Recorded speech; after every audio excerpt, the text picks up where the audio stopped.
1942 આખું ભારત અંગ્રેજો વિરુદ્ધ રસ્તા પર હતું. ગાંધીજીએ નારો આપ્યો હતો, કરો યા મરો. તમામ મોટા નેતાઓ જેલમાં હતા, પ્રેસ પર પ્રતિબંધ હતો, પણ એવામાં હવામાં એક ગૂંજ સંભળાઈ. This is the Congress radio calling on 42.34 meters from somewhere in India. આ અવાજ હતો 22 વર્ષની એક ગુજરાતી યુવતી ઉષા મહેતાનો. જ્યારે અંગ્રેજોએ અવાજ દબાવવાનો પ્રયાસ કર્યો ત્યારે આ સાહસિક મહિલાએ હવામાં ક્રાંતિના તરંગો વહેતા કર્યા. વર્ષ 1942માં જ્યારે અંગ્રેજોએ ભારતનો અવાજ દબાવી દીધો હતો ત્યારે 22 વર્ષની એક ગુજરાતી યુવતીએ હવામાં એક એવો ધડાકો કર્યો કે બ્રિટિશ હુકુમત હલી ગઈ. આજે વાત કરવી છે આઝાદીના એ ગુપ્ત અવાજની જેનું નામ હતું ઉષા મહેતા અને તેમનો હથિયાર હતો કોંગ્રેસ રેડિયો. ઉષા મહેતા નાનપણથી જ ક્રાંતિકારી વિચારો ધરાવતા હતા. 8 વર્ષની ઉંમરે તો તેમને સાયમન કમિશન વિરુદ્ધ નારા પણ લગાવ્યા હતા.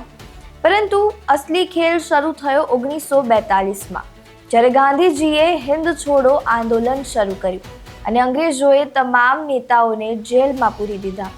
જ્યારે મીડિયા પર સેન્સરશિપ આવી ગઈ ત્યારે ઉષા મહેતાએ નક્કી કર્યું કે જો સત્ય છાપી નથી શકાતું તો આપણે તેને સંભળાવીશું. તેમણે શિકાગો રેડિયોના માલિક પાસેથી સ્પેર પાર્ટ્સ મેળવ્યા અને એક નાનકડું ટ્રાન્સમીટર તૈયાર કર્યું. આ કોઈ સામાન્ય રેડિયો નહોતો, આ બ્રિટિશરોની છાતી પર ચાલનારી તોપ હતી.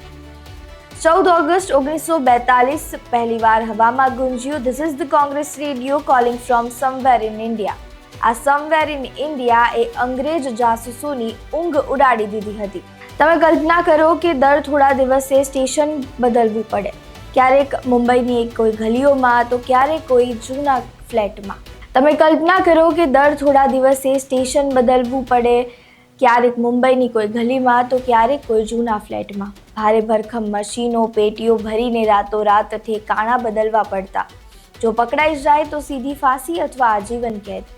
છતાં 3 મહિના સુધી ઉષા મહેતા અને તેમની ટીમે બ્રિટિશ ઇન્ટેલિજન્સને ઊંધા રવાડે ચડાવ્યા. પણ કહેવાય છે ને કે ઘરના જ દીવા ઘર સળગાવે. એક ગદ્દારના કારણે પોલીસ લોકેશન સુધી પહોંચી ગઈ. 12 નવેમ્બરે ઉષા મહેતાની ધરપકડ થઈ. જેલમાં તેમને અસહ્ય યાતનાઓ અપાઈ. પોલીસ ઈચ્છતી હતી કે તેઓ સાથીઓના નામ આપે, પણ આ ગુજરાતી દીકરીએ મૌન ધારણ કર્યું. 4 વર્ષ જેલમાં રહ્યા પણ અંગ્રેજો સામે ક્યારેય ઝૂક્યા નહીં.